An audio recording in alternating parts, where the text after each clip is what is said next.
We're back from the dead. Are you ready?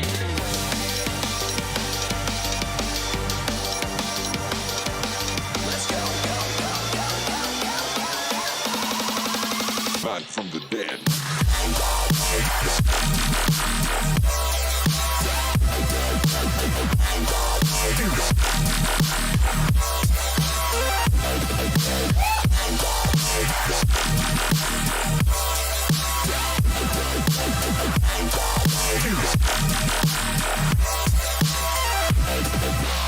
We're back from the dead.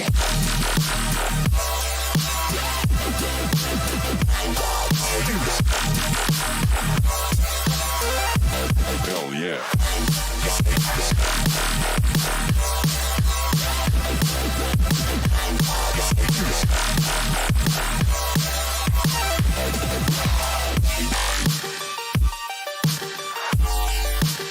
We're back from the dead.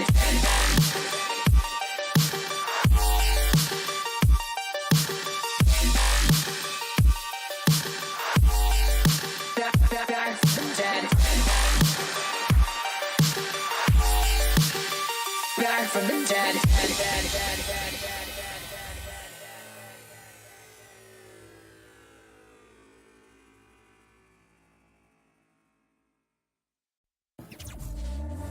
Back from the dead.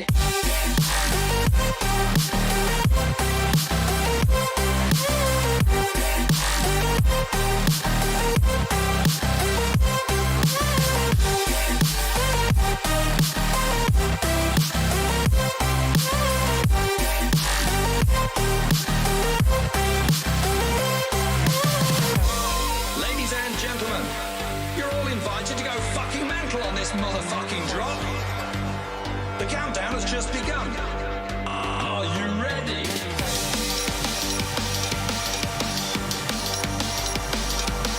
Let's go.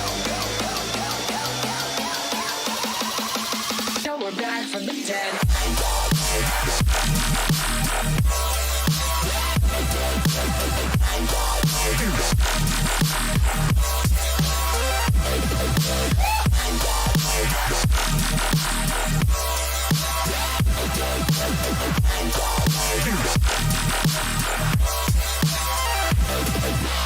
We're back from the dead.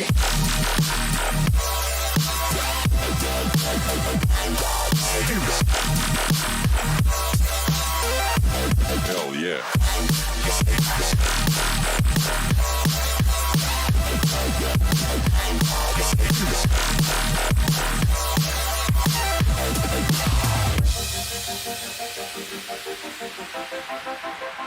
Back.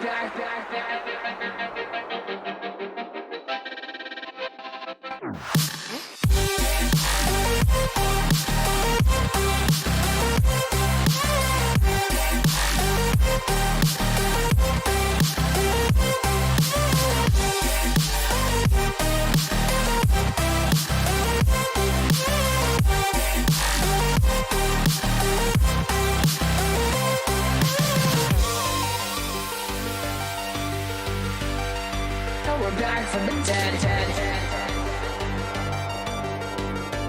Are you ready?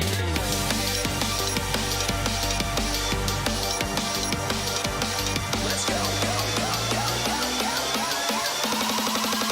Back from the dead.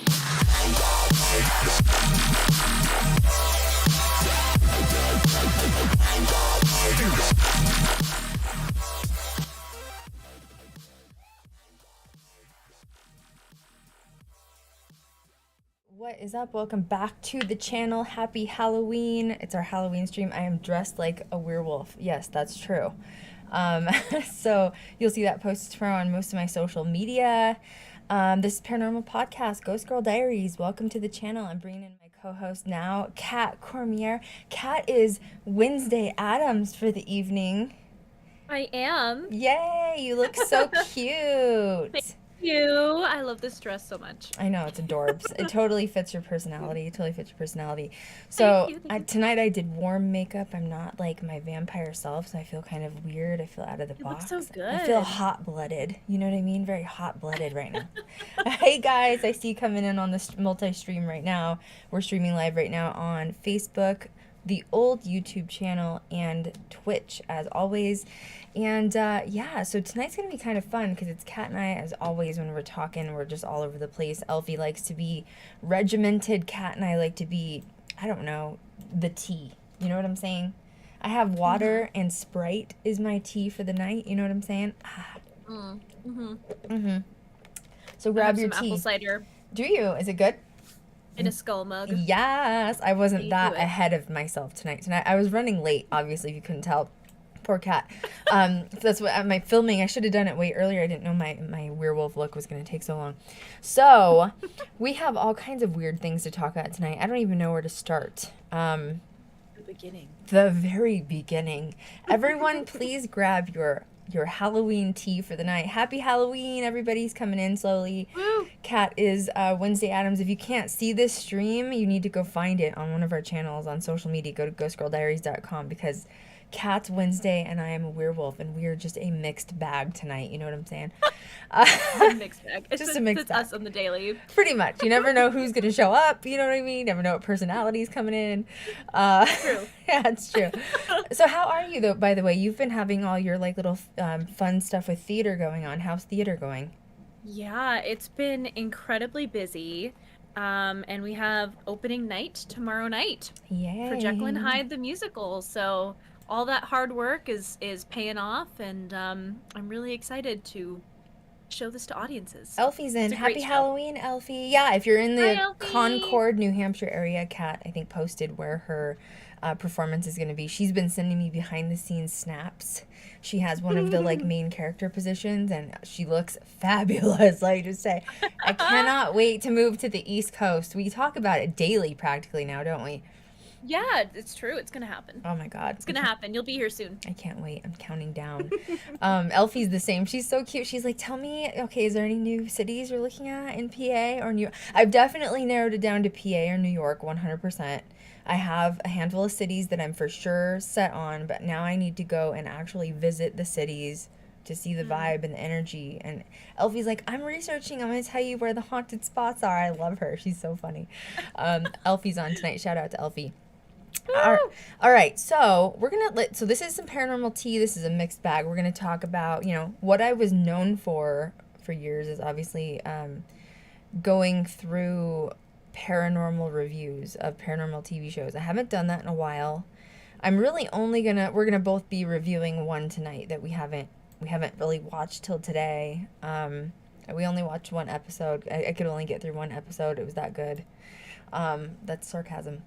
And there's some other just paranormal tea. So let's talk about, this is kind of picking up where Kat's last conversation was with me about the difference between sort of being like an influencer versus being, you know, a filmmaker, and, a celebrity. paranormal investigator. Yeah, there's you like know. distinct differences between each one. What's your opinion on just overall? What's an overall wrap up of what we said before? We were just essentially saying that there's a difference between, you know, being a paranormal investigator as a hobby on social media and being a filmmaker and wanting to have that be your career. You know, wanting to make something from that or be an example. And it's getting a little convoluted. I feel like there are a lot of pretty much what we were saying in the last stream was that we feel that there's a huge slew of paranormal influencers out there that might be the next generation of investigators on Travel Channel or anywhere else. And, you know, part of that discussion was, that's great, but also be mindful of that. Because if you go into something head first, not knowing your background in film or not knowing a background in cinematography or film, you know, you kind of might get the crap end of the stick when it comes to those big dreams and goals of yours. So to do your research, make sure that, you know, you're careful with what you're posting, what you're doing, how you're promoting yourself, and all of that. And understanding film, having a background in film. You don't have to go to film school, although I did. I did end up dropping my major in film because I got to a point in film school where I had already so much hands-on experience from working in the studios. Like, I think that's more important. You don't have to have a film background to get hired on in a studio. You know, like, start as a PA. Like, start from the bottom and work your way up. You can learn so much. I mean, I got in, I got lucky. I really did. I got lucky. Yeah. I didn't have to start at the bottom and work up. But, you know, getting in there, I really learned a lot. And I got to a point in film school where I was like, I know this. I'm good. I don't have to be here anymore. But you can do it online. You can learn anything on the internet at this point with YouTube. And the problem I'm seeing over and over again is they think, okay, I'm a paranormal investigator or a celebrity. I can go in and get hired through Travel Channel or a production company, and I can just, like, hire these people. Yes, you can, but you're, like, really putting all of your eggs in one basket by entrusting your future in these people if you don't know anything about the film yourself. And that's a problem because you're willing to kind of throw everything away. A lot of times we see these people, I think Dave Schrader is a perfect example. He gets thrown around constantly from series to series to series. None of the series go past like maybe 2 seasons because it has such bad ratings that they send him on another show. And like you've seen it with several other people. Nick Groff even had that going for a while. You know what I mean? And so you don't want that. Like, you don't want to be a one and done or a 1 season and done. Like, you want to be like Zach, where he has 30 seasons under his belt and it just keeps going. Yeah, and there's a reason though. And going back to now the beginning of our chat is people like making fun of him online. There was something, I have to pull up my phone because I'm not going to say this person's name, but someone popped up on my FYP the other day of TikTok. And I sent Kat the screenshot, so I'm going to go in and try to find that screenshot. Basically, this person has made like a playlist making fun of Zach Bagans. And the playlist is literally titled Zach Bagans Slander. And just saying, oh, Zach's always possessed. It's another demonic, episode of Ghost Adventures. And it's like, okay, that's fair. Like, I think the real problem of this conversation is people are bored. I think people are bored of Ghost Adventures. It has nothing to do with the fact that they don't obtain actual evidence. It's just we're bored. Things are, it comes in waves, like it's been on for a long time and it hasn't really gotten fresh, like a refresh in a while. You're right. It's always about the dark stuff. And I think people just need something new. Also, the same old people continue to keep getting recycled and recycled through the paranormal shows, and people are bored. And so I get it, but like you're also like you're demonizing him, and from a filmmaker standpoint, he's the only successful one out there. Don't you agree? I agree with that, and I think at that point, with all of this backtalk that's happening with Zach, it's just jealousy. Yeah, it is. Yeah. But you can also have that too if you work for it. Yeah. Oh yeah, for sure. Well, and learn about film, understanding film, and I don't think that people aren't realizing what other show that we've seen paranormal wise has gone 30 seasons. None. And the reason is like I can tell you this from personally knowing Zach, he doesn't consider himself a paranormal investigator. He considers himself a filmmaker. And that's proof because now he's branching into all these other things. He's working with Eli Roth. He's doing other stuff outside of documentary. And it's because he has now perfected himself as a filmmaker and documentarian that he no longer has to stay in that genre of documentary work. I mean, even the Demon House, yes, part of it was documentary style, but he really was dipping his toe into working on the other side of like actual film. And he did an amazing job. And people are making fun of him. And I'm like, but no one else can pull it off. You do it then. You do it then.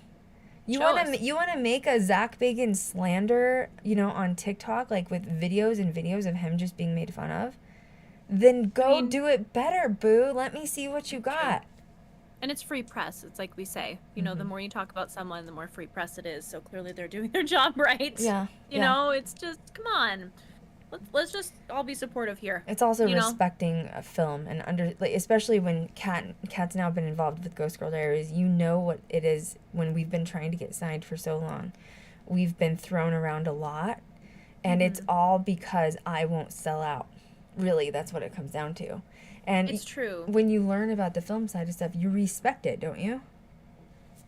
I do, yeah. And, you know, here's the other thing, too, and this is what we touched on the last time that I was on was, you know, if you're looking to get signed and production companies see that you're posting that stuff about someone that they've signed already, that's not a good look on you. You know, it's okay for you to disagree with somebody, but you can also be professional about it. You know, it doesn't have to be this huge thing for views or clout or whatever. You know, and I just roll my eyes when I see it. I just roll my eyes. Well, it's true. You're silly. talking the worst, and you've basically created your entire career surrounding slandering somebody. Do you really think that anybody's going to pick you up for a series or want you to be a part of their network when all you do is slander and slander and slander?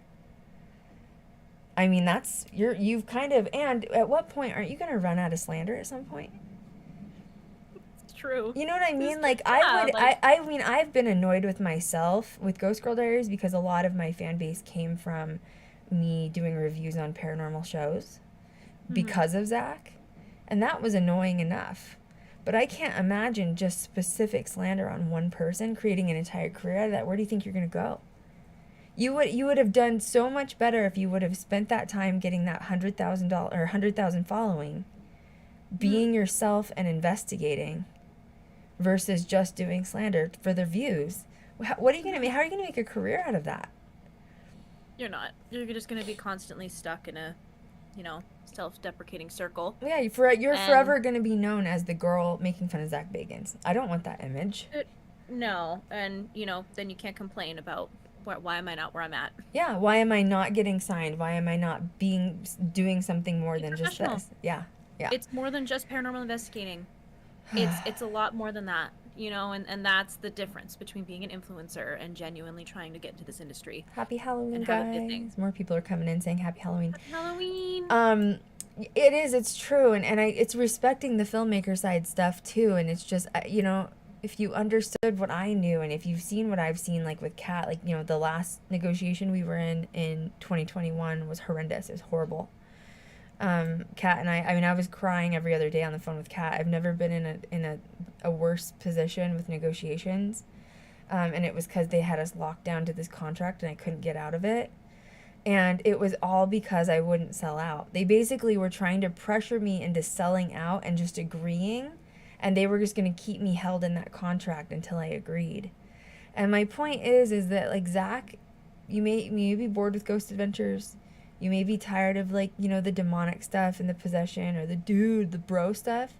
But, like, he is in control of his own series, and nobody else gets to do that. He's the only one.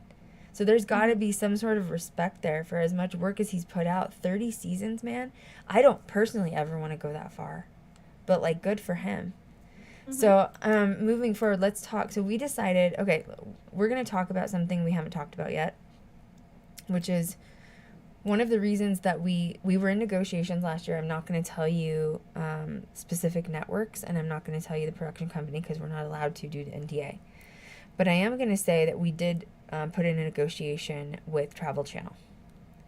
And we were shot down immediately, and not because of Ghost Girl Diaries. So we were not pitched as Ghost Girl Diaries. We were shot down because we were told that Kesha had just been signed. So we knew that there was a female group coming out, basically, or Kesha, and Travel Channel wouldn't even look at us or consider Ghost Girl Diaries because they had just signed Kesha.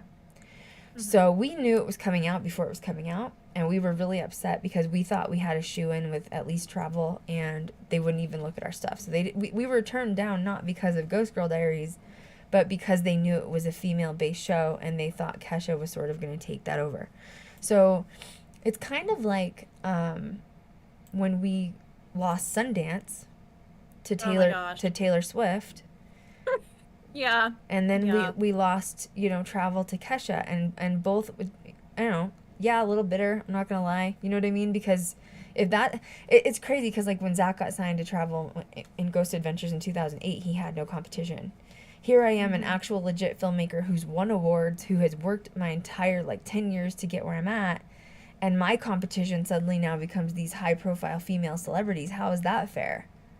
Well, and how can you compete with that? You can't. You know, I mean, maybe it makes me sound bitter, but, you know, the first thing that I thought of when all this stuff happened, you know, with Taylor, now with Kesha, was, don't they have enough? Mm-hmm. Like, why don't they think outside of the box and think they might be taking this opportunity away from somebody else that has been working for it? Yes, I'm instead of not even in trying it out? competition of genre of paranormal investigators. I'm in competition genre of high profile female celebrities that have been in the game for 20 years who just decided, I mean, Taylor didn't go paranormal, but she did do a documentary. But Kesha comes out of nowhere, and now that's my competition. It's not fair that, like, fair. that's who I have to compete against. Is like, holy crap. And by the way, I have nothing against Taylor Swift and nothing against Kesha. I'm fans of both of their music, so this is not what I'm talking about. But so the Kesha thing happened, and we were kind of heartbroken because we were like, oh, okay, well, now it's Taylor, and now it's Kesha, and we got shot down for completely opposite reasons. So Kat and I knew this show was coming out. It ended up dropping. I think it was like what, July like 7th or something is when it came out or something like that. Yeah, sometime in July. We both we felt the same way we felt about Taylor Swift's documentary on Netflix, which is why we were burdened out at that as well. We didn't watch it.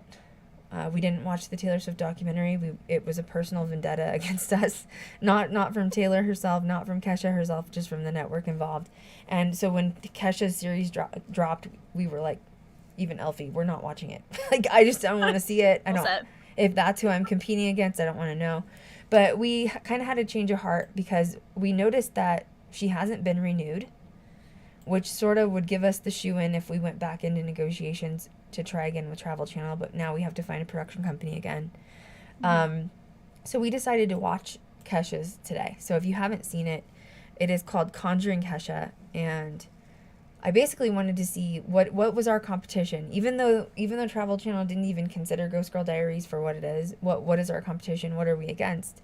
She didn't get re-signed. Why didn't she get re-signed? She is a celebrity. Was it good? And I'm actually going to refer to our text messages first because I started notes in our text messages while I was watching it. No, I just opened it up. I literally just opened it up. Yeah, there was a lot. So the first thing that I saw was she has an intro. It's you can look it up on YouTube if you don't have Discovery Plus. The intro is like a lot of After Effects. I'm an editor. I'm a video editor, so it's a lot of After Effects. There's not a lot of documentary and footage. There's like one shot of her really that's just like running down a hallway, and that's about it. Everything else is like spooky After Effects stuff. So it's stuff that you can get kind of like create online through, you know, non-profit or free source video footage. Basically, you can access it online as an editor.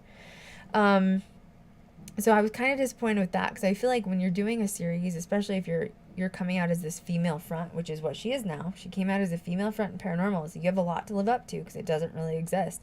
She has a very successful paranormal podcast. I have watched one episode, the one with Tyler Henry, which is the psychic.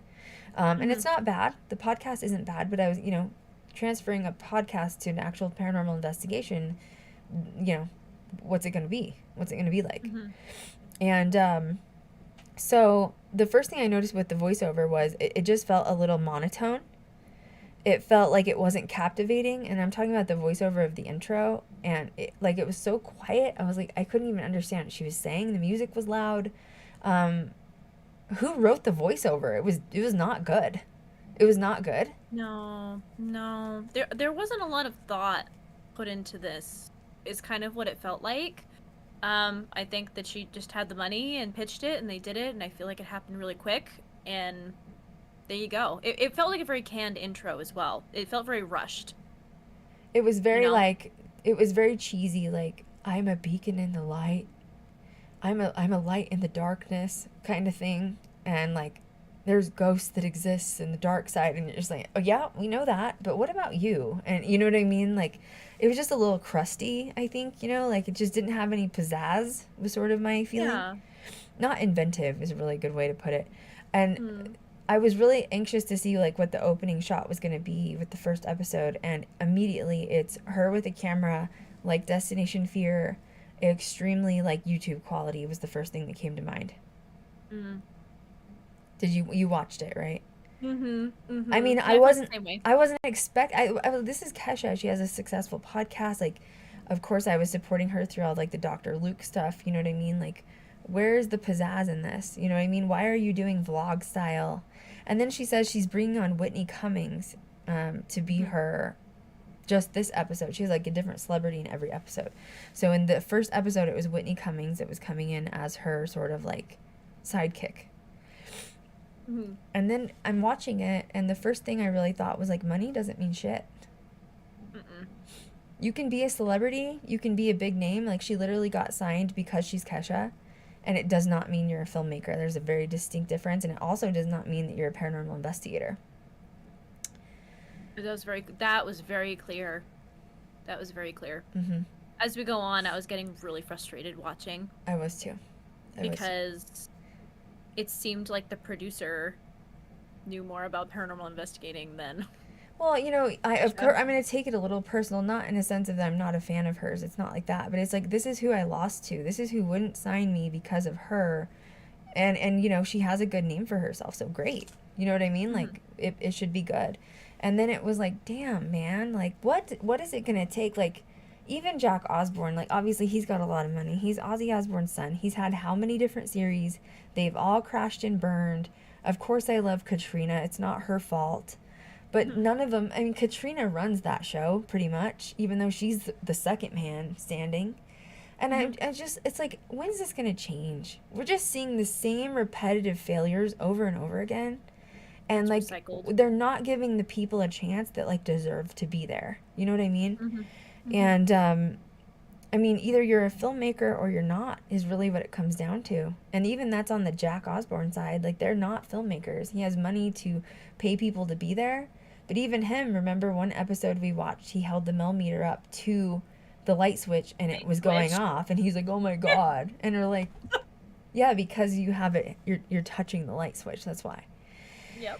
So Whitney Cummings was acting really overly dramatic. She was like screaming and like running back and forth. She said something grabbed her hand, and then she was like, I'm leaving, and it was like a lot of chaos. And I was like, what's going on? I'm having a hard time focusing here. It felt a little cheesy to me, like it was like set up. Kesha walked in and she said, so they're investigating a prison. The first episode, she's like, the first thing she says, I feel dead, like death. And I was like, you're in a prison, not a funeral home. Why do you feel dead? You know what I mean? Yeah. And a lot of the way she was feeling was going off what she says is her, like, psychic abilities. It's not even, like... So then that confused me. Did that confuse you, too? Yeah, I didn't really understand.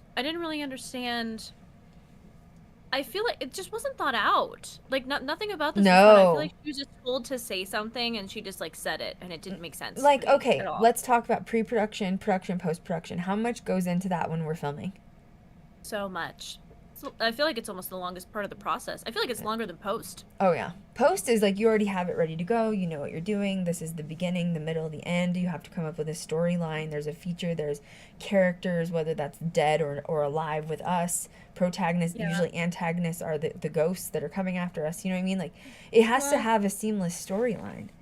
It does, and, like, you know, a part of documentary work and reality documentary work is things can go awry. So if you have plans to have, 4 or 5 interviews, but they're not comfortable interviewing because of their experiences, you have to have a backup plan for if that happens. Yeah. What voiceovers are we going to use? What history should we fill in for it, And this just felt like, I almost feel like a lot of the newer shows are going off of Sam and Colby on YouTube channel. Like, they're very much taking that because it's successful in their end, which is fine. But that's not... You just said the key word, which is YouTube. Yeah. That is YouTube quality. It is not television quality, filmmaker quality, and that is the problem. That's exactly the problem. Now, I think that Dakota has made it work with Destination Fear because he came out just in time where his works. And he's tweaked it a little bit, so his works. But you're right. He had a nice blend. I feel like Dakota had a nice blend of cinematography and as he was moving on towards. But he other worked seasons, under you Zach know. and learned cinematography, and there's a reason for it, why it looks better than others. And there's a reason he's on. He just got re-signed to what, 4 seasons now? Season 4 airs November 25th. So ask yourself why. Ask yourself why. Mm-hmm. Why is Dakota and Destination Fear getting re-signed and no one else is? Mm-hmm. Because they've worked with Zach and they understand film. Mm-hmm. It's a process. It is an art form. It is a art film is a art form. And it's more than just like with me watching Kesha, it was like turn on and go. All right, it's on and go. And you're just like that's not the way it's supposed to go. Like when we're on set with Kat, I have set lists, I have shot lists. We have an extremely strict schedule. Inventory. You have to see who's going to be where. There's a PA that's running food or drinks or whatever. We need errands. Sometimes weird things happen and someone's got to run cables. And I had to have security in February basically pull me like a cinematography crane because I was trying to get a specific shot. They had, Yep. It's true. But like we had it, you have to plan it out. It's lists, it's organization. And to me, this was like chaos. I feel like watching Kesha's first episode, I only watched the first episode. I am curious to watch the other ones because I saw Chip Coffee in the trailer. Yes. So that was interesting. that was interesting. Yeah. This is a great example of what Krystal and I were talking about 2 weeks ago, which is the difference between it being a hobby and you genuinely like wanting to serve a purpose. And the first episode to me, from just watching the first, was it looks like a hobby for her because a lot of even the equipment she didn't really know how to use.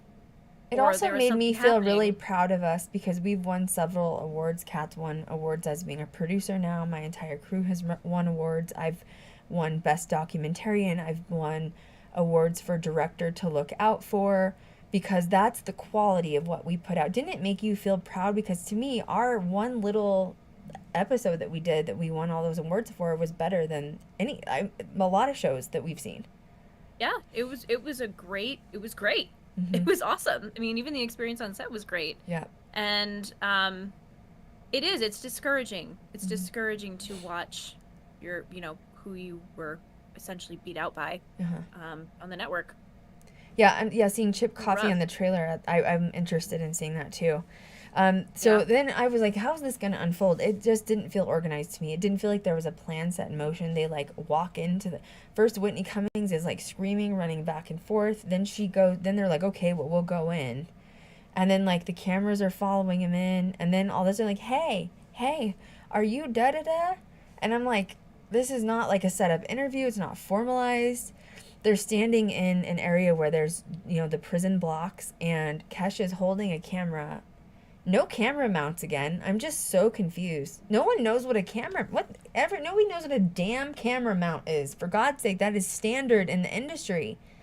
And she's holding her arm and she looks so bored. She's like watching, like they're interviewing this woman and she just looks like she's zoned out and just doesn't want to be there. And I'm like, wow, I have worked my ass off for 10 years and I just can't catch a effing break. And all these people just keep getting in so easily, and they don't even realize what they have that other people are dying to have. I've literally dedicated my entire life to wanting this. I've chased this dragon for years, and everyone's they're literally getting handed to them, and they don't even care.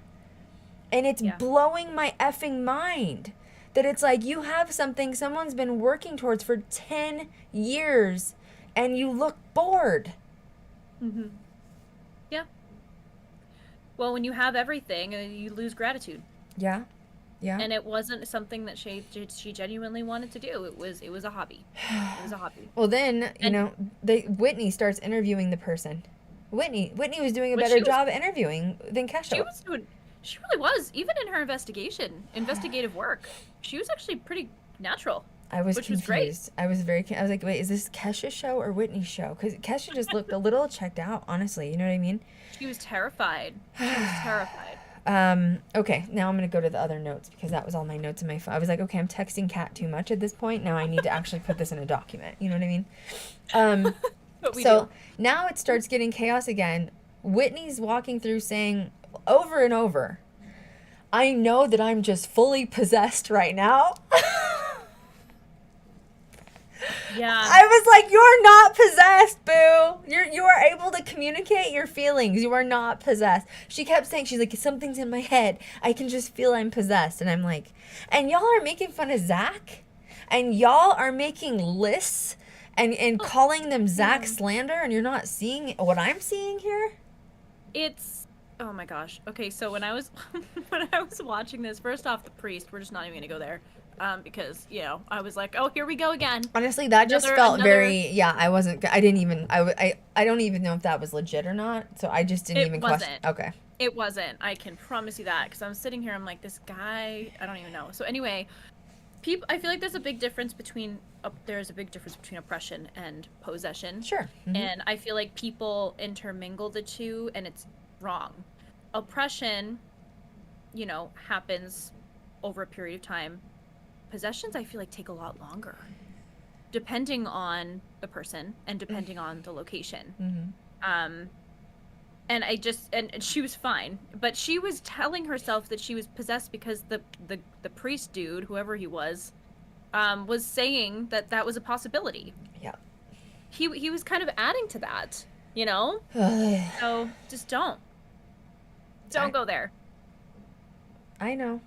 I was like, please stop saying you're possessed. I'm possessed. I'm like, okay.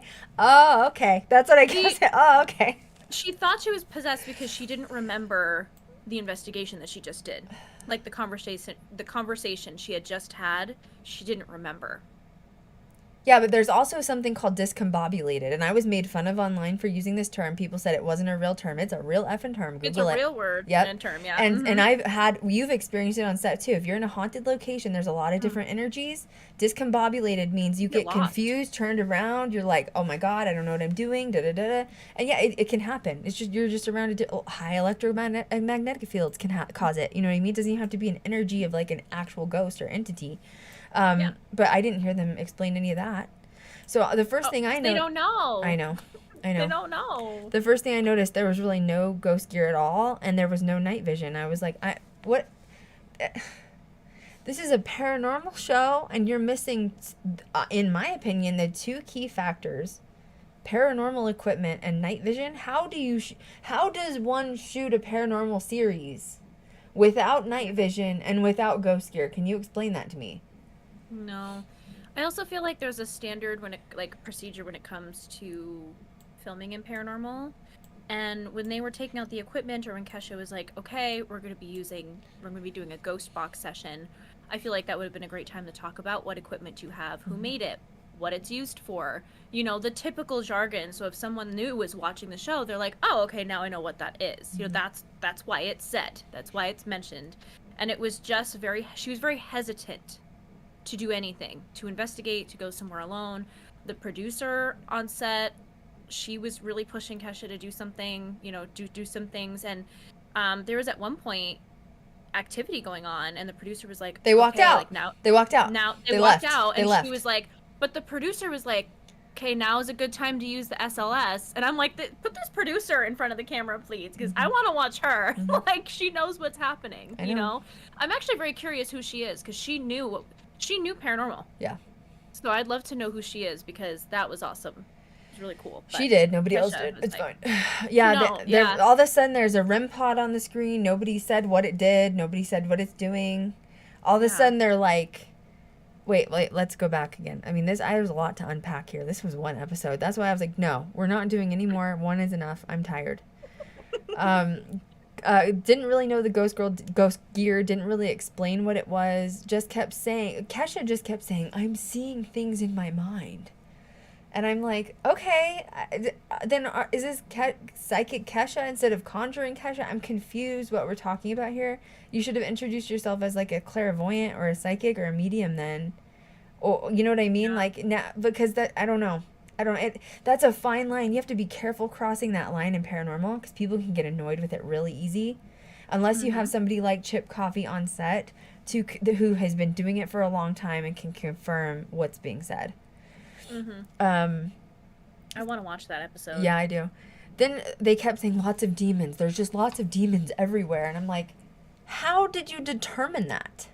Because you're seeing it in your mind? Is that what's going on? What does a demon look like in your mind? Can you tell me? I feel like you would know. I feel like you would know if that was a thing. God. You know, and two, it's not as common as... It's not super common to run into that, you know? And the guy was an enabler. I don't even remember his name. The guy was I an don't even enabler. remember his name. He was an enabler. He was making them fearful. He was making them fearful, and he didn't know what the hell he was talking about. At all. Well, then, At all. then there was something about Kesha saying in her mind, or like she sees someone that's transgender that's passed over in there, and then and I'm like, what? And I'm waiting for like a fact check to happen. Like, I'm waiting for someone to come in and be like, yes, in this cell in 1934, there was a transgender prisoner or something. No, we never got a fact check. And all of a sudden, Kesha's on the screen. She's like, oh my God, I'm going to feel bad if they're not transgender. Maybe I got it wrong in my mind. And I'm like, what the F is going on here? Yeah, and then it was followed up by Whitney. Yes. By saying he'd had experience. And, you know, even if there was no fact check, I actually did feel like Whitney's investigation and what she was doing was actually, like, nice. Well, she was trying to get information. She was trying to get information. She was doing a great job. And then, like, as soon as it got to a certain point, that guy, that demonologist, was like, it's a demon trying to trick you. How many times have I told you guys not to trust anyone who claims to be a demonologist? How many times can I tell you that? I don't trust people that say they're demonologists. I don't. If you're a priest, then you're a demonologist. You know what I mean? Like, if you're very much of the light, but if you're sitting here talking, like, no. And I don't know who he was. We should look him up. I want to, honestly, because it just really peeves me. It peeves me because if you're new watching this, I have a family friend, priest family friend, because I grew up Catholic, now witch, hello, color, religious trauma, and he's an exorcist. He went through seminary and, you know, did his thing, and went through the trial and error and went to the Vatican, like, got, you know, so we have somebody personally, I know personally, legit, yeah, you know, that could took an oath of silence for how many years? Oh, 13 years. 13 years. The only time he spoke was in prayer. And he even gave me, like, you know, when I started Ghost Girl Diaries, he was never refuting it because there are things on the other side. It happens, you know, what you don't know what you're going to bump into. He gave me a blessed St. Michael coin and a blessed scapula to wear underneath clothing if I'm ever feeling, you know, a certain type of way. And he's very legit. He's very legit. So that's why I just get very upset with people that just think they can get a certificate online and all of a sudden they're a demonologist. It's just not, that's not safe. That's not someone you should have with you if you genuinely think that's a concern. Well, and instilling fear in others, we know what happens on set, especially haunted locations. Any sort of energy you're putting off, especially in a negative, whether it's anger, fear, they use those electromagnetic fields to manifest, and then there could be something bad that comes out. So yeah, that was strange. Honestly, I was just ignoring him most of the time because that's how much I discredited the things he was saying. So annoying. So then Kesha's like, I'm not going to go anywhere alone. I'm not going anywhere alone. And I'm like, well, all right, how are we going to get evidence or like enough footage to create an actual episode out of this? You know, like, you have to realize, like, when you're filming for a network, it's way more than just ghost hunting. It's not ghost hunting on the weekends with your friends at a graveyard, which is what she was treating it like. You have to come home with legitimate evidence, hours and hours of footage, good footage, to be able to create a storyline out of where you just went, because the network is paying for you to be there. And if you don't pay up well, you're not going to get signed for a second season. Why would you want to do it one and done? Why would you want to do it one and done? Do it right the first time. So once again, we're back to, like, she's saying she's seeing things in her head. Whitney's still saying she thinks she's possessed. I'm just very confused by the whole thing. Kesha says, I can't tell in my mind that if the ghost is nice or if it's a trap.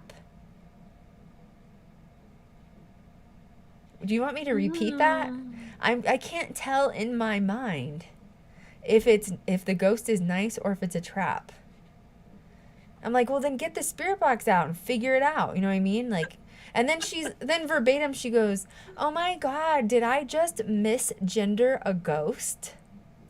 Oh yeah, because I think Whitney had said something, yeah, and then yeah, it was I awkward. wish you could see my face right now. And that was put on national television. Jesus, take the wheel. And then Whitney was like, "Oh my God, I can't believe you said that. I hope I don't get canceled for this." Ugh. No. And it's painful. It's painful to watch. So then it's night vision, or it's not night vision. It's the lights are off and they're using regular cameras with LED screens. What is that? None of it made sense. It's not even night vision. Why you could like at least you can't like there's the cheapest night vision cams run about, I think my Bell and Howells were like $250-ish. And there might even be cheaper ones if you go through like the Ghost Hunter store or whatever. But come on, you're Kesha. You couldn't even buy a damn handy cam with night vision on it. I mean, we have Sonys, and the Sonys are like $1,000 each. They're the high quality green night vision. But like, damn, you know what I mean? Like, what's the point of having a ghost show if you don't even have night vision? I mean, I'm not making that up, right? You saw no night vision, right? Nope. Yep. No night vision. Which also, why are you afraid then? To be in a room by yourself when there's a light on in the back. Yeah, you know I mean? It was like, low light. It was all filmed in low light. You're fine. Yeah. You're fine. So Kesha was literally just taking on a psychic stance, not an investigator stance. That's when the REM pod is seen. There's like a REM pod on the floor. Nobody explains what it is. I know what it was, but it's just like a round circle with an antenna sitting on the floor. And all of a sudden, Kesha's like, "Is it moving?" And I was like, "Oh God, REM pods don't move. Oh God." They left the room. Left the room, and they were like, "Did that REM pod move?" Oh God. And it was awkward because I could tell Whitney. I could see in Whitney's eyes. She was like, "No," but to keep the story going, she was like, "Yeah, I don't think I remember it there." But there's no evidence for that. Like, you didn't leave a camera in there to see if something got shifted or whatever. Yeah, you but know, REM like, pods are heavy. Like, they are heavy. Yeah, that's not, no. I don't think so. That's ridiculous. I'm sorry. But it was like she didn't know. To me, it felt like Kesha didn't know what the REM pod did. Like, she didn't know that it was supposed to beep or, like, make noise or flash lights, because that's what REM pods do. They basically detect electromagnetic fields. That's what a REM pod is, okay? But it's like she didn't know what it was, and she was like, "Is it moving?" And I was like, "Oh God, this is embarrassing. This is really embarrassing." Like, there's no wheels on a REM pod. They're like these round circular things, pieces of ghost equipment that just sit. Like thick. I felt embarrassed for both of them. Like they just got put on camera talking about ghost gear, and they don't even know terminology. They don't even know what this thing does, and I'm just like, I'm really embarrassed for them. I feel bad for them. Like, this is like the paranormal community. I know how vicious they can be when it looks like this. You know what I mean? Oof. And there's so much more. The ending made me really mad. Like, the ending of the episode made me really mad. We'll get there. I'm at work, so they don't know how to use ghost equipment. Feel embarrassed. Kesha asked if this was the conversations were so awkward and strange to me. She was like, "Hey ghost, are you nervous?" And like, apparently the ghost said yes. I don't know if it was like in her mind or what. And then I don't know how to follow this. You don't even, like, it wasn't they weren't using a digital recorder to get, you know what I mean, like, voice. But also like, her entrance into that location, she said, "Whatever is in here, I'm just letting you know I'm entering." Yeah. And I'm like, okay. You know, I feel like there was a different way to word that than just saying, like, yeah, whatever. Like, you know, it just, I don't know. It's very strange. Strange wording. Kesha, the ghost is nervous. Oh, I think maybe okay, maybe the EMF meter went off. Maybe that's what I can't remember. Anyway, she's like, yeah. It says yes or something. And Whitney's like, "We should just let the ghost be. Like, leave it alone. Just leave it alone." And they, like, walk out. They're still talking about the transgender ghost, which basically is just speculation because of Kesha's mind and her, like, psychic abilities, which I'm still very confused by. Like, it's fine if you're saying that you're a psychic or a medium, but, like, you need to explain that to the camera so that you don't sound like you're a crazy person. Because right now, all you're saying is, "I'm seeing it in my mind." What are you seeing in your mind? I am concerned if you're seeing visions. Are you taking antipsychotics? Like, what are you seeing in your mind? You know, I need an explanation on this, because she was not introduced as a psychic. She was not introduced with psychic abilities, so it just didn't make sense. It was kind of like 2 + 2 = 68. It's true, but this is why a good intro is important. Yes. Especially for a new show. And that's why we were saying what we were about that. It's an example. Then they say, well, we're just going off of our instincts. This is just strictly off of our gut instincts and our mental pictures. That's what they said. And I was like, okay. All right. And then Whitney's like, once again, chaos, because they're just running back and forth. They're scared. Clearly, they're scared. And Whitney's like, there's so much activity in here. And I'm like, well, then where is it? Why haven't you shown it on the camera? Where's the activity? What are you talking about? There's activity. There's a lot of scary music that was plugged in post-production. And usually when they do that is because there was no evidence, and it was because it probably didn't make sense. You know, you need sort of like a crescendo when you're in a show, right? Like, think of Zach Bagans and Ghost Adventures. Like, you always get to the scary part and then it sort of drops off. Like, this is part of not only like cinematic storytelling, but also just storytelling in general. So I think they were trying to do that using music in post-production, but like it just made it worse. It did, and the music thing is tricky because if you use too much of it, especially when evidence is going on, it can be mistaken for evidence when it's not. And that's when you lose your credibility. Yeah. Like, you have to be careful. So I'm curious who edited this. It doesn't matter because she's Kesha. You know what I mean? Yeah, it's true. Doesn't matter. True. But you're right. If I went in there as a filmmaker and did that as a paranormal investigator, my career would be over 100%. That's why it's such a specific skill set when it comes to even editing paranormal. Can you imagine if I went in as an investigator and I said, well, I don't have any evidence, but I'm getting mental pictures? It's really, I don't know, it's really embarrassing. I would not be where I'm at today, that's for sure. Yeah, it was embarrassing. I'm getting mental and I'm not saying I'm not saying she's not psychic. That's not what I'm saying. I'm just saying nothing was explained. I have no clue what's going on here. I'm curious if it will be explained when Chip's there. I wonder what episode that is. There's another episode apparently where she did something like a Bigfoot trap. So I kind of want to watch that because that's like, we what? should just binge it. Ugh, I don't know. It was really painful. It was like picking a scab for an hour. We can It's like picking a scab that wouldn't come off. Shit. I'm seeing mental images. Why are we laughing? Remember, this is who I lost to. Yes, that's great. It's fine. All of a sudden, an SLS camera footage comes up. Did you see that out of nowhere? Well, okay, this is when the producer was like... Who's got the SLS? What is it? What's going on? Whitney was saying that she felt like a cold spell in the room. And the producer was like... Because Kesha was just standing there. And it was weird because the camera panned to Kesha and she's literally just standing there watching Whitney, not doing anything. A lot of times she has like her mouth open or just standing there like she's like bored. And the producer, she was like, this would be a great time, take the SLS out. And I'm kind of shocked they didn't like cut it out. No, the producer was pissed in a lot of scenes. She was really mad. Like, she knew exactly, like, you need to be quick. You need to get this equipment out. You need to know what to do with it. And then they were like, oh, okay. And then used it, and they caught something. Which, okay. And this is why I've been teaching paranormal documentary film on my old YouTube channel for years, is because if you're an influencer or a celebrity and you want a paranormal series, go to film school, for God's sake.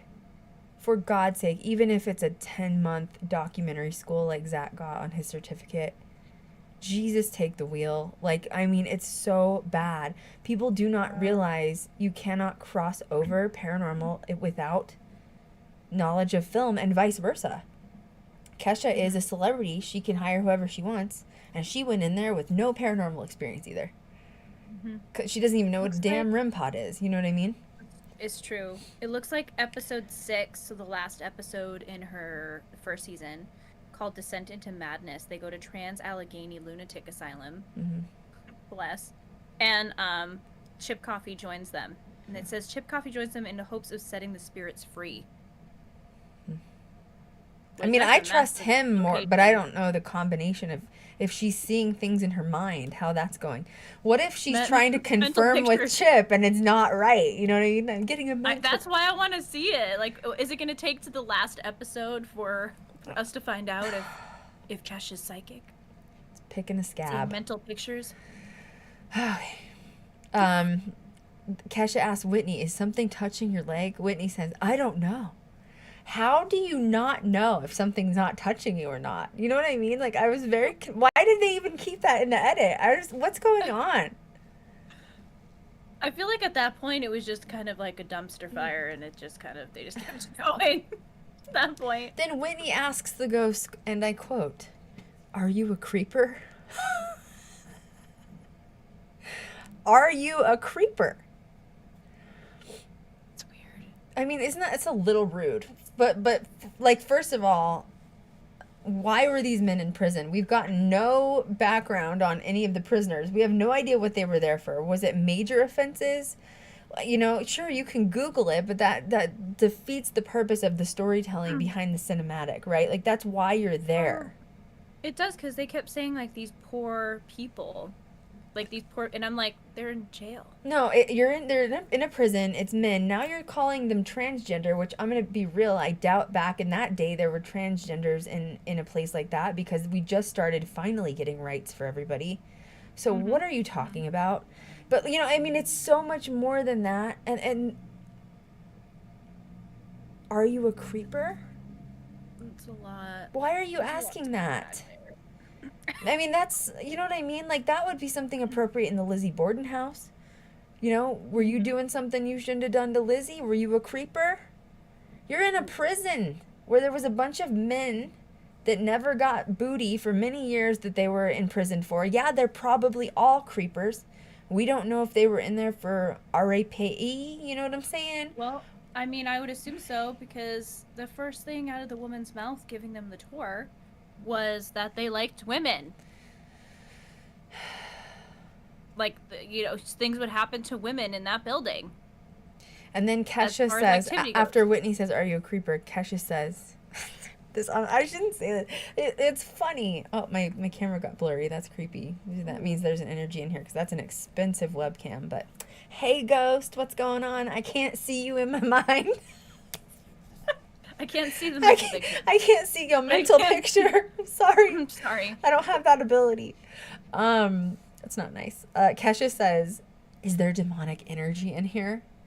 Oh, right, like the ghost is gonna be like, yeah, right here, yo, what's going on? I'm a demon, yeah. What's going on? I'm Beelzebub, what's up? Oh, I was thinking that name. Ew. You just said it. And I was like, don't say it. I was like, to me, I was like, no, don't say that. And then you said it, and I was like, oh, she said it. Oh, you looked shocked. Like, oh, she said Beelzebub. I know, because I almost said it, and in my head I was like, no, don't say that name. I was like, don't say that. Nikita, what's going on, boo? We're just talking about this interesting scab that we watched earlier, Conjuring Kesha. It's not peeled off yet. It's not going to be for a while. It might be scarred. It's okay. Is there demonic energy here? Once again, is Beelzebub gonna come out and be like, yo, what's up, bro, what's going on, I'm right here? Like, it was really corny. It was like cheese balls, you know what I mean? Like, cheesy balls in the worst way possible. But like, okay, all of a sudden, like something beeped or something. Once again, I still don't know if this is the REM pod, really. We don't really know what's going on. And all of a sudden, they're like, it beeped. That's a confirmed yes. And they're both like, okay, thanks, bye. And they ran out, and I was like, okay. Yeah. Yeah, it was not good. Which she left her friend in there. Kesha walked out by herself. No, it's not. Yeah, she left Whitney. That's not even the point, though. The point of this is that if you're getting activity, you don't leave. If you're shooting a docu-series for Travel Channel, you don't walk out and leave. That defeats the purpose of, like, that's a long trip there, like you took planes there. Not only, like, here's the thing, I know you're Kesha, okay? I know you're Kesha. I know that you can sell out stadiums. I know that you're Whitney Cummings and you've had like various talk shows. Like, you're people of high value. I get that. But there are people on the crew, like the producers that are there and the camera techs, that you're wasting their time. You had them fly all the way wherever the hell you are in the middle of nowhere, all for you to just turn around and leave? Are you kidding me right now? Are you that? What's the word that I use all the time? One of our past employees thought that they were really like above everybody else and entitled. Are you that entitled to think that you're that entitled to think that, you know what I mean? Like, oh, no, I don't care if everybody's wasted their time and they've come all the way out here for me. I'm leaving. Okay, thanks, bye. It's not just about you. It's not just about you. Oh, I don't like entitled attitudes more than anything. That's one thing that won't fly. It takes a team. It takes a team. You know what I mean? Like, have some gratitude for where you're at and do the job. You know? Jeez. And by the way, just because a REM pod beeps when you ask if there's something demonic here, that does not mean it's a yes. And often energies really enjoy to scare people. Kat and I have done Ouija sessions in haunted locations. I know everyone has their opinions on it. I'm not afraid of Ouija boards. I think it's BS. If you're afraid of Ouija boards, it's BS, okay? Yep. But we've used Ouija boards where something comes through claiming to be Zozo. And Kat and I call it out immediately. We're like, no, you're not. If you're that strong of an energy and you're demonic energy, I don't feel you, first of all. Second of all, you would be able to do something powerful in this room, so do it. And guess what? Nothing happens. Because usually if you call it out, it's full of shat. But here's Kesha. Is it a demon? Beep, yes. Okay, thanks, bye. I'm leaving. Well, if you're that afraid, and really, I mean, a prison system, it's not going to be, in my opinion, the most demonic place where you would find a demon hanging out. No. But you're in a prison and you're that afraid, then you shouldn't go anywhere else. You shouldn't be doing this. This is not the job for you. Mm-hmm. And you're wasting time and you're entitled. You just walked out and left your entire crew. They were so mad. The producer was pissed. And you could tell that the producer was really mad. The producer was really pissed. mad. I was actually really... I called Kat and asked her to... At first, I wasn't going to have her watch this. But then I was like, I really want you to watch it just because I want you to see how pissed the actual producer was. Because, like, this is how the producers should feel on set. It's like, this is bullshit. You know what I mean? Like, how much money did it probably cost to shoot that one episode without Kesha and Whitney's income part of it? Because I bet they got paid a really pretty chunk. It was probably at least $10,000 per episode to shoot. I'm talking, sending gear, flying people, renting cars, hotels. I would know, okay? And that doesn't include whatever they paid Whitney and whatever they paid Kesha. So you have all these people that have done all this work behind the scenes to make this happen, and now you're just going to, because something claims that made a beep noise because you asked if it was a demon. Oh my God. So bad. Jesus so bad. Lord. Mm-mm. Which I saw reviews on this online before I watched it with people saying every episode she claims there's demons. So that's apparently why nobody liked it, is because it was just all demons. Once again, I'm going to go back to this again. People are making fun of Zach and his ability to shoot a docuseries and that he has too much demons. And you're going to talk about him, yet nobody's saying anything else about these other people that are making these, like, raunchy, terrible decisions and, like, poor cinematic, bad teamwork, entitlement, not considering the 12 other people that are on set with you, not knowing paranormal lingo, not understanding paranormal vocabulary, not even knowing how to investigate and seeing things in your mind, and you're making playlists about Zach? Are you serious right now? Mm-hmm. Okay, cool. All right. It's So just after that, they left the building altogether. They just walked right out of the building. Literally, this is the end of the episode. They did not finish, so that was it. That was it. Are you serious? Do you know what I would give my right leg to have Ghost Girl Diaries signed? I have been trying to get this bitch signed for 10 years. I would give my right leg. And you just got an opportunity of a lifetime, and you walked out and left. Mm-hmm. On the first episode of season 1. She was like, no, I'm done. Because the producer even asked, like, what are you doing? Yeah, the producer's like, well, why don't you take a break and go back in? This is all on film. The producer's like, take a break and go back in. Kash's like, no, I have boundaries, and I don't deal with anything dark and negative, and I have boundaries. Well, we do too as your crew, so you need to get it back in there. That's really how that probably would have gone, honestly. Absolutely unacceptable. Kesha says, it's a demon, and I will not go back in there and interact with darkness. What do you think paranormal is, sweetie? Producer keeps trying to get her to go back in. You know, come on, Kesha, like, take a break, go back in, Kesha. Kesha starts, she turns around, I'm not even kidding you, looks at the building, this prison, starts cussing at the building, which honestly is oppression. She was under oppression, 100%. She's cussing at the building. She's saying, F you, ghost, and F you for making me feel like that, and F you, you're not gonna F with me. I'm dead serious. This went on for a minute. She just had she was oppressed or disrespectful or both. I don't know. If you ever did that, Kat, I would ask you to remove yourself from the premises, and you would never be invited back to another shoot with me. Because not only are you disrespecting my crew, but you're disrespecting the location, and you're also making an ass out of yourself. That's why I was mad. That's why I was mad, was about, saying F this location. So they just allowed you to film there. And I'm getting clear audience in my left ear. So like, really your guides are like, calm down, okay? No, it was really disrespectful. It was very disrespectful. And if I were a location, I'd probably ban her. Never go back. Well, no, that's not the problem here. The problem here is when you have an investigator go in like that, even if you're as big as Kesha, and you just disrespected the location and you stood out in front of it, cussing it out, she was flipping off the building, everything else. Not only now is she not going to probably be invited back ever, but that is what causes problems for the rest of us as paranormal investigators. That is like the people in the South in Alabama and Louisiana that go investigate these 1800s, 1700s locations and party in them and end up burning them down. And then the rest of us can't come in and we're not invited. That's what happens at Myrtle's plantation when someone goes in and does voodoo and does a conjuring session, and now nobody's allowed to use Ouija boards anymore. This one thing that Kesha just did just burdened the entire paranormal community. Why aren't people making playlists about that? But we're still talking about Zach and how annoyed we are with him and his success. Okay. I'm confused. Yep. Mm-hmm. I don't think people realize that what we just saw on TV is exactly the problem in the paranormal community.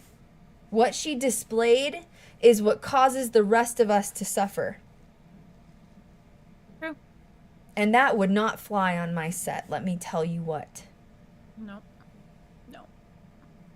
I don't care if you're oppressed or not, you remove yourself from the situation. You don't stand outside of a haunted location, flipping at the bird. Who knows who was inside? Who knows the management that's running it? Right? Mm-hmm. What if the management saw that whole thing unfold, and if they didn't then they saw it when it was aired? That was bad. It was really bad. Not good. Not professional. Never stand. You know what? She'll probably get signed again because she's Kesha, so she can do whatever she wants. And yet here I am, suffering in silence, trying to get this series signed. I've been in hundreds of negotiations, been turned down countlessly, can't get it signed, won awards, have millions of views on YouTube. What else do I have to do? Damn, son. Like, I have kept my life in a square. I don't do drugs. I don't party. You know what I mean? Like, I don't post bad things on the internet. I'm a square, for God's sake. And I still cannot get signed because people find something wrong with me or the series. It's just crazy. It's crazy. Makes no sense to me. Maybe I need to be a psychotic person that sees things in my mind so that I can get the series signed or something. Maybe I'm not doing something right, you know? Mental pictures. Mental pictures. I'm getting a mental picture. Yeah, no one would be cussing even a ghost out on set with me. That just wouldn't fly. But the producers were mad. Obviously, it was as it was unfolding. I'm shocked that they kept that in the edit, actually. Like, they kind of made her look bad by keeping that in the edit. So that tells me that Kesha was not in charge of post-production. She says that so the producer's still trying to get her to go in. Can you go in and get more evidence? And, like, maybe you should take some more, paranormal stuff in, or maybe you should just take a break. And she's like, She's like, I'm shutting it down. I'm shutting it down. It's done.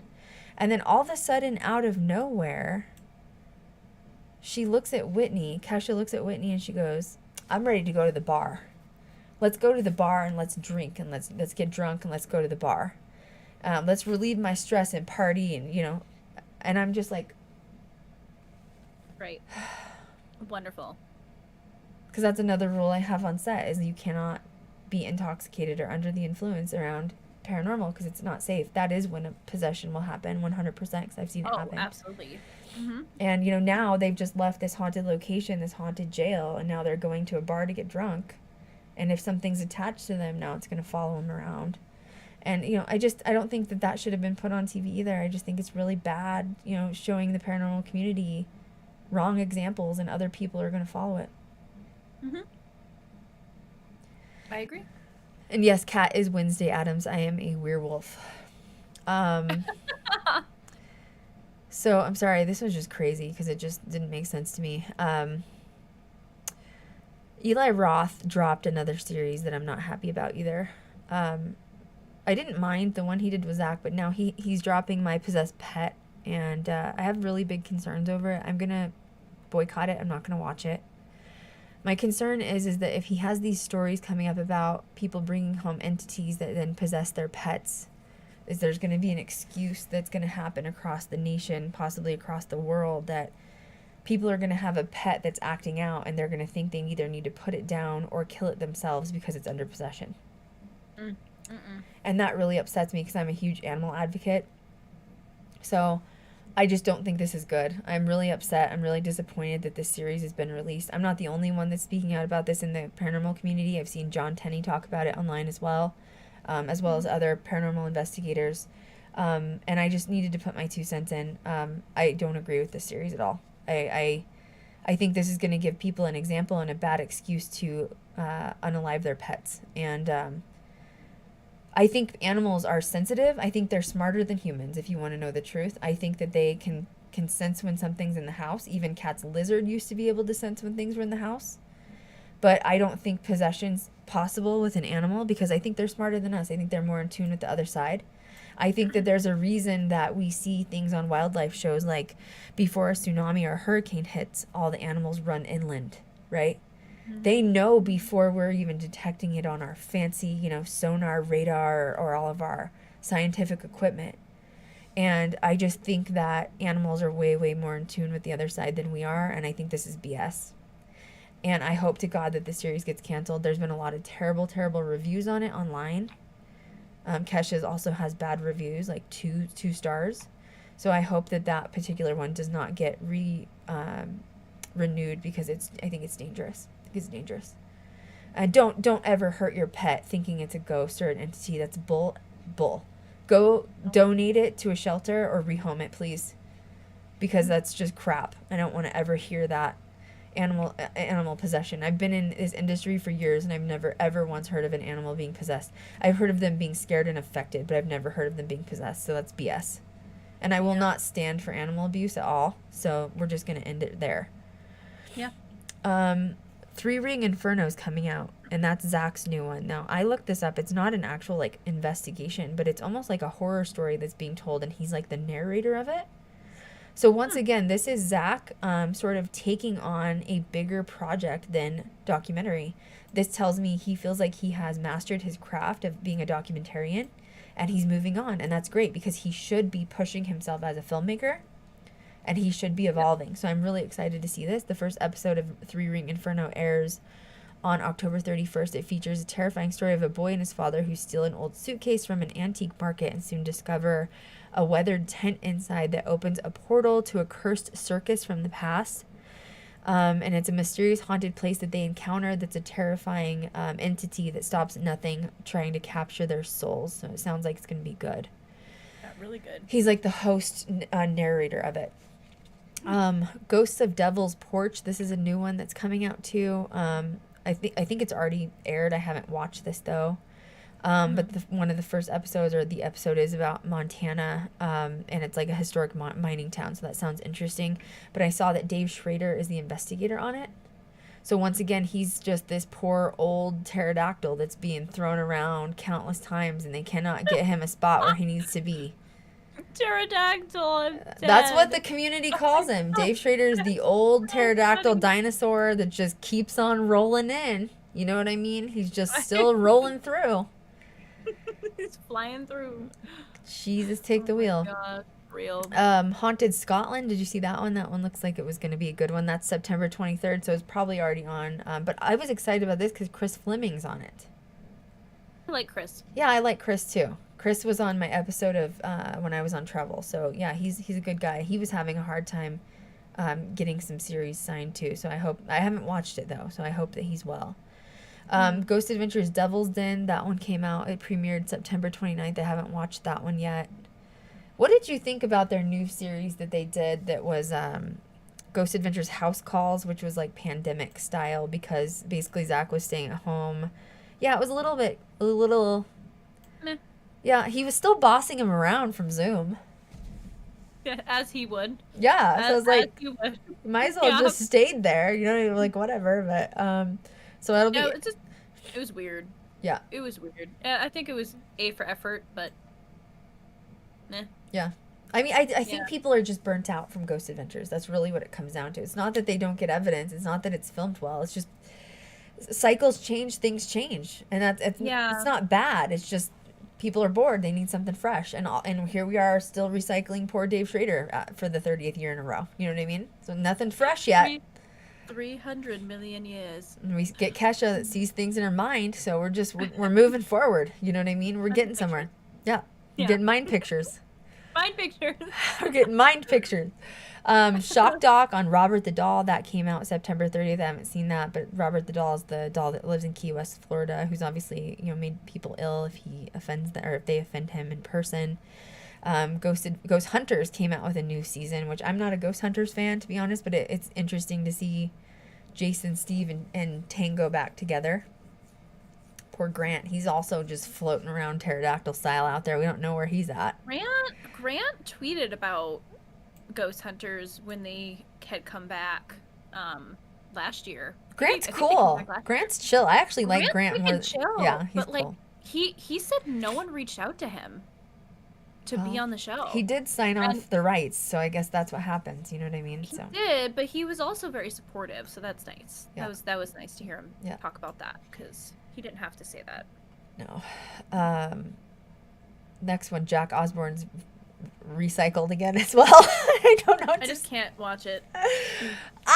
It's October 2nd. Discovery Plus is when it was coming out for him. Jack Osborne returns to the UK to revisit his childhood home in Buckinghamshire. I didn't say anything about Katrina though, so I don't know what that means. So I haven't watched it. But Jack, I wish I had your dad's paycheck. That's all I have to say. You know what I mean? Because I would have been on my 8th series too by now.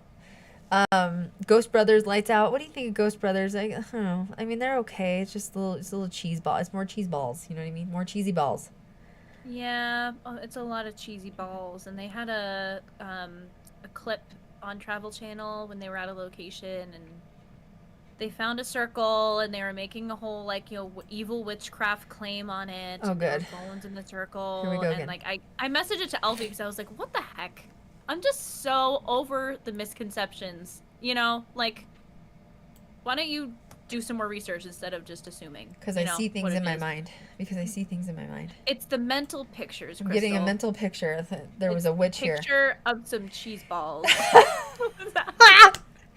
Oh, God. Sorry, guys. It's going to be fine. This is how Kat and I really are in real life. I swear, nothing's changed. So bad. Explicit. We're going to write this one explicit. If you only knew. Some of our conversations there. You know what I'm saying? It's worse.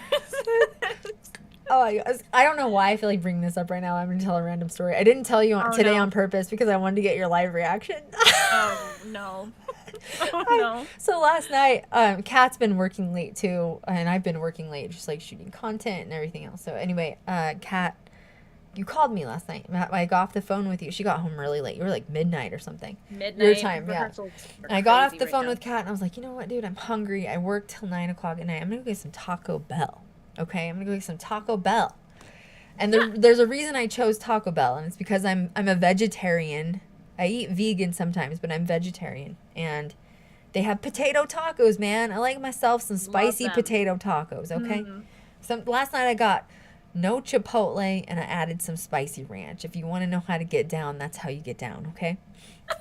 So so I just got done filming Beetlejuice. I looked a little gothed out, okay? But I took all my makeup off, but I still had like black eyes, so I had dark makeup, but I didn't look green. I didn't look like I was rotting in a crypt, okay? But I like threw my hair in a messy bun, and I had freaking paranormal haunted pajamas on. Don't judge me. Don't you dare judge me. You know you've got skeleton pajamas in your closet somewhere, okay? I am a goth girl. I live in my spooky PJs, okay? So I have spooky PJs and like black eye makeup on, okay? So I'm at Taco Bell, and he, by the way, he got my order wrong. I was really pissed. I asked for 3 spicy potato tacos. He gave me 1. Anyway, let it go. What? So I'm getting ready to leave. I like paid. I would have, but this is what he caught me with as I was leaving. He told me he would pray for me. And he went, oh no, he went on a rant. This guy, he was Hispanic, and he went on like a whole Catholic prayer for me while I was leaving the goddamn I just wanted some goddamn Taco Bell. Honest to God, I just wanted a goddamn potato taco, okay? I didn't come here for a prayer just because I'm goth. I did not come here for a prayer. I came here for a damn potato taco, brother, and a Mountain Dew, okay? I'm really glad I wasn't with you. So anyway, so he did. He started praying for me, and I was like, I literally did this like slow smile at him because I was like, what's happening? I just wanted to go to Taco Bell. That's all I wanted. Like, give me my potatoes. Yeah. And so he screwed up my order, but I was not going to go back because I was not going to get prayed at twice. You know what I'm saying? I'm good. So anyway, I am just really glad I wasn't with you because that would have ended really bad. Dude, I was tired. I worked all day. I just wanted a taco, honest to God. Just, you know what I mean? I probably would have just talked back to him in Spanish and called myself a brujeria. So anyway, that's goth problems 101 when you look goth and go in public. I'm sorry, I got a little off the... Okay, random side note. I don't know if anyone else are getting these, but I keep getting handwritten notes from Jehovah's Witnesses. What? And it's a little sketch. Like in person? So like they'll mail them to me with my full name and my address, and they'll have an address back, and they handwrite me letters. Have you ever Googled the address? Is it like a church? No. Like it's and I get them, and I wonder if they just like see my social media or something. Media. It's local, and I'm this close to sending them back like a satanic Bible. Like, that's like just to do it. Come on. I can't. You should send them like a voodoo doll back, like freak them out. Like, oh my God. You send them an Annabelle. Send them like a Ouija board. Put a Ouija board in the mail. Like, this is for you. With like a note talking about how haunted it was. There's a demon, yes. Ouija board, keyboard, or a keychain. Get on Etsy or like eBay and get like a haunted doll and put it in the mail. Like, send it to their address. This is a thank you for the note that you sent me, bitch. I'm going to unbaptize you. Oh my your God. letter. I'm dead. I can't. Oh my God. Bless. Look, I don't sit here preaching about witchcraft. All right, you can keep your letters to yourself. I'm all set. Thank you. Well, at least you didn't get prayed at Taco Bell, man. I just wanted a taco, dude. I just wanted a damn taco. Also have cheesy balls. Oh, yeah. Sorry. I'm sorry. We're getting off center here, guys. This is welcome to the Cat and Krystal show. No one. So bad. So bad. I'm just really glad you guys aren't there for some of the private text message and phone call conversations we have, because trauma, it's fine. It's so funny though. We're so random. Oh man, it's bad. It's really bad. Great. Just that is horrible. Just knife me. You know what I'm saying? That's what I'm just saying. If I was with you, I would have walked back in asking for the other potatoes. Well, serious talk. I was really upset. I only had 1 potato. You know what I mean? I wanted 3 potato tacos because if I don't eat them all, my stomach has shrunk since I've lost so much weight, so I can't really eat that much. But potato tacos, you pop them in the fridge, throw them in the freaking microwave for 30 seconds. It's good to go. You know what I'm saying? So I just save them for later. Yeah, you just, pack that shit in. Like, you just save it for later. So, but I was like, dude, I do not want to. And I looked back because it was like 10 o'clock at night. There was nobody in line. But I was like, dude, I don't want to be around his energy. I don't want to get prayed at again. You know what I'm saying? When I come to visit again, we should go. Oh, dude, it was just, he threw me off guard. So he hands me the bag. So if you need to know my order, okay, if we need to get specific here, I got 3 spicy potato tacos, no chipotle, add spicy ranch. That's how you get down, okay? Sometimes extra cheese, but sometimes not. You know, it just depends on the mood. I also ordered some cinnamon twists. So my bag felt heavy because it had the cinnamon twists and 1 taco. So I thought I was good, and then I pulled out and he forgot 2 of my tacos. But dude, I didn't want to go back. And by the way, because I look goth and I have on spooky pajamas and black eyeshadow, why does that mean I don't believe in God all of a sudden and you have to preach at me? Not that it matters what I believe in, you know what I mean? But just because I'm goth does not mean I need you to pray for me, for God's sake. Jesus, I just wanted a taco. I'm gonna just tuck my soapbox away because that's why I thought of you, because I was like, if Kat were here and this happened, I think you would have lost your shit. Honest to God, I kicked him through hell. You should have seen my face, because I had paid. It was done. I was listening to I think I had my metal playlist on. Yeah, I was just chilling. Pay for those tacos. And then all of a sudden he's just like, hey, I have one more thing to say. And I was like, okay, because I'm antisocial anyway. And I was like, I don't really want to talk to you. And I turned and he was like, he bowed his head and he put his hands together and he's like, and he started praying, and then he did part of it in Spanish. And so I didn't know what he said. And I was just like, and I did this, when I figured out what was happening, I was like, slow turn. And I was like, my eyes got really big and I was like, and he was like, yeah, I pray for you to find God. And I was like, okay, you too, you have a good night. And I was like I gassed it. So anyway, I don't know. They're probably saying Mother Mary full of grace in Spanish, because that's what my abuela would do. She was Jehovah's Witness, actually. Then I was like, does he know about my trauma? Does he know what I went through? No, I'm just kidding. Is he psychic? Does he know I've been through some shit or something? He got some mental pictures. Yeah, got pictures in his mind. All right, I'm sorry, guys. That was a rant. That's fun, though. Sometimes those are the best moments. All right, Shock Doc, that's another one that came out, which is about... this one looked interesting. It comes out the 28th, which, isn't that today or something? Shock Doc Ghost Flight of 401, and it's about, over 100 passengers died or something.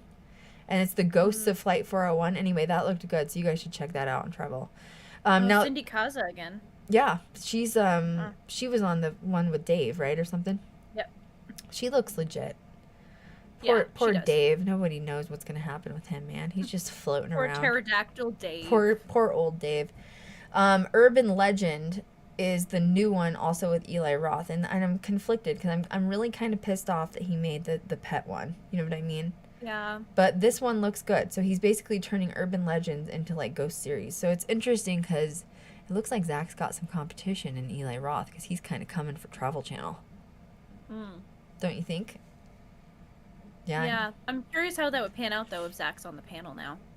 I don't know. I mean, I don't think Eli's as up in the chain as Zach is now, since he's up in Discovery. Definitely not. No. But it's interesting that Zach would want to work with him. So that probably does mean that it's competition. Well, that or Zach sees it as I better work with him rather than against him type of attitude. You know what I mean? Which is definitely, it's it's keep your enemies closer than your friends type of thing. Keep your friends close, but your enemies closer type of thing.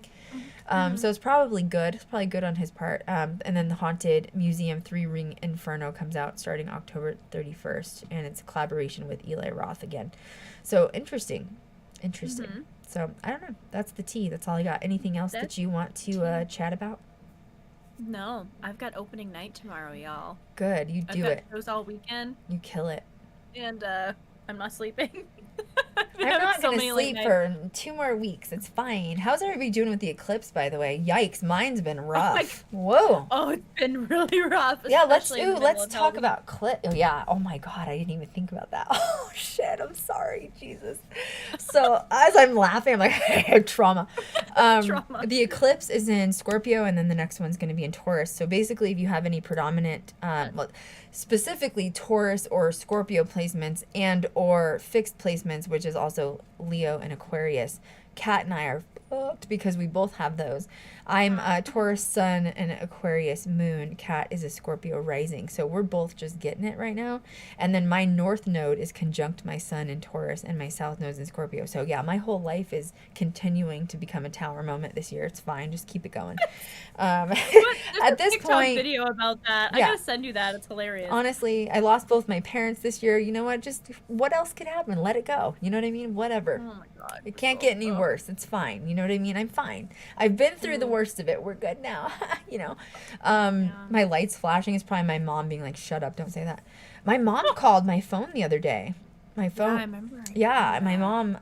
It scared me because I haven't. I have my mom's phone since she passed away in January. But I was on the phone with Kat. The call dropped, and then all of a sudden I looked at my iPhone and it said, "Mom calling." And I like freaked out, and I went to answer it, and the call disappeared. And then I went to go screenshot the call because it said she called, and the call didn't exist. So yeah, she called my phone. My mom's badass though. She's really badass.